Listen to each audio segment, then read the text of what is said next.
नमस्कार दोस्तों, स्वागत है भक्ति श्लोक यूट्यूब चैनल पर। आपका स्वागत है। सब्सक्राइब का बटन जरूर दबाएं। आज की वीडियो शुरू करते हैं। भागवत गीता का 11वां श्लोक का महत्व आज देखा मत कीजिए। भगवान शिव ने कहा, मेरी प्रिय पार्वती, अब मैं तुम्हें श्रीमद् भगवद गीता के 11वें अध्याय की महिमा बताऊंगा। इसकी पूरी महिमा बता पाना संभव नहीं है, क्योंकि इसकी हजारों कहानियां हैं। मैं उनमें से एक ही सुनाऊंगा।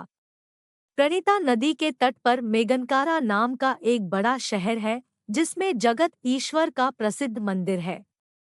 जगत ईश्वर अपने हाथ में धनुष लिए हुए हैं।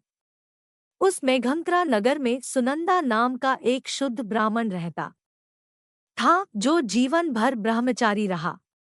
सुनंदा भगवान जगत ईश्वर के सामने बैठती थी और श्रीमद् भगवद गीता के 11वें अध्याय का पाठ करती थी और भगवान के सार्वभौमिक रूप को याद करती थी। श्रीमद् भगवद गीता के उस 11वें अध्याय का पाठ करके उन्होंने अपनी इंद्रियों पर पूर्ण नियंत्रण प्राप्त कर लिया और लगातार भगवान जगत ईश्वर को याद करने में सक्षम हो गए। एक बार वह शुद्ध ब्राह्मण सुनंदा गोदावरी नदी के तट पर स्थित पवित्र स्थानों की यात्रा पर गई।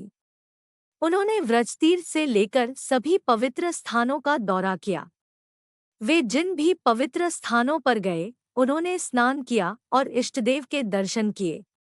एक दिन वह विवियन मंडेला के शहर पहुंचे।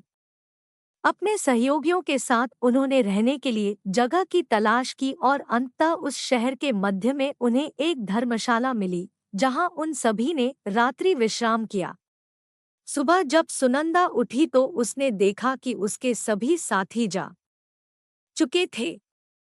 उन्हें खोजते समय उनकी मुलाकात नगर के मुखिया से हुई, जो तुरंत उनके चरणों में गिर गया और बोला, हे महान ऋषि, मैं यह नहीं कह सकता कि आपके सहयोगी कहाँ गए हैं, लेकिन मैं आपको बता सकता हूँ कि आपके बराबर कोई भक्त नहीं है।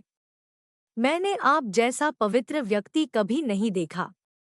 हे मेरे प्रिय ब्राह्मण, मैं तुमसे इस शहर में रहने की विनती कर रहा हूँ। सांपों, आग, हथियारों के हमले आदि से खतरे में देखता है और उनकी सहायता करने में सक्षम होते हुए भी नहीं आता है। मदद करने के लिए यमराज द्वारा दंडित किया जाता है। सब्सक्राइब का बटन जरूर दबाएं। बहुत लंबे समय तक नरक में कष्ट सहने के बाद वह भेड़िए के रूप में जन्म लेता है, और जो किसी जरूरतमंद की मदद करता है, वह निश्चित रूप से भगवान विष्णु को प्रसन्न करता है। जो मनुष्य किसी क्रूर पशु, निम्न कोटि के मनुष्य या दुष्ट शासक के हाथ से गाय को बचाने का प्रयास करता है, वह भगवान विष्णु को प्राप्त हो जाता है। दुष्ट किसान, तुमने उस गिद्ध को उस व्यक्ति पर हमला करते हुए देखा, लेकिन फिर भी तुमने उसे बचाने का कोई प्रयास नहीं किया। अब मैं तुम्हें राक्षस के रूप में जन्म लेने का शाप देता हूँ। किसान ने कहा, मैं पूरी रात खेतों को देख रहा था और मैं बहुत थक गया हूँ, इसलिए हे सज्जन ऋषि, कृपया मुझ पर दया करें। योगी ने उत्तर दिया, जब कोई जो प्रतिदिन श्रीमद् भगवद गीता के 11वें अध्याय का पाठ करता है, तुम्हारे सिर पर जल छिड़केगा तो तुम इस श्राप से मुक्त हो जाओगे। ग्रामीण ने कहा, मेरी प्यारी सुनंदा, कृपया अपने हाथ से इस राक्षस के सिर पर पानी छिड़के। ग्रामीण से वह इतिहास सुनने के बाद सुनंदा उसके साथ उस स्थान पर गई जहां वह राक्षस रह रहा था, और जब वह श्रीमद् भगवद गीता के 11वें अध्याय का पाठ कर रहा था तो उसके सिर पर पानी छिड़का। उस राक्षस ने तुरंत भगवान विष्णु के समान चतुर्भुज रूप प्राप्त कर लिया। न केवल उसने, बल्कि उन सभी हजारों व्यक्तियों को भी जिन्हें उसने खाया था, भगवान विष्णु की तरह चतुर्भुज रूप प्राप्त कर लिया। फिर वे सभी पुष्प विमान में बैठ गए, जो उन सभी को वैकुंठ ले जाने के लिए भेजा गया था।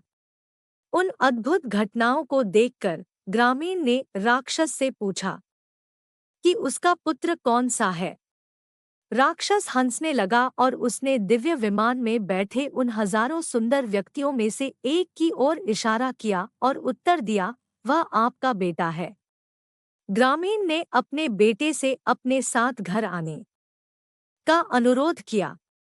अपने पिता के अनुरोध को सुनकर बेटे ने मुस्कुराते हुए उत्तर दिया, मेरे प्रिय महोदय, कई बार आप मेरे बेटे रहे हैं और मैं आपका, लेकिन अब इस महान शुद्ध भक्त सुनंदा की कृपा से मैं जन्म और मृत्यु के इस चक्र से मुक्त हो गया हूँ और अब मैं अपने असली घर वैकुंठ जा रहा हूँ। प्रिय महोदय, कृपया सुनंदा के चरण कमलों में समर्पण करें और उनसे 11वां अध्याय सुने। श्रीमद् भगवद गीता से तुम्हें भगवान विष्णु का धाम वैकुंठ प्राप्त होगा, इसमें कोई संदेह नहीं है। भगवान कृष्ण के मुख से ये अमृत निर्देश उनके मित्र अर्जुन के सवालों के जवाब में कुरुक्षेत्र के युद्ध के मैदान में निकले थे और केवल इस प्रवचन को सुनने और सुनाने से ही कोई उस जकड़न को तोड़ सकता है जो हमें जन्म और मृत्यु के इस चक्र में बांध रही है। सब्सक्राइब का बटन जरूर दबाएं।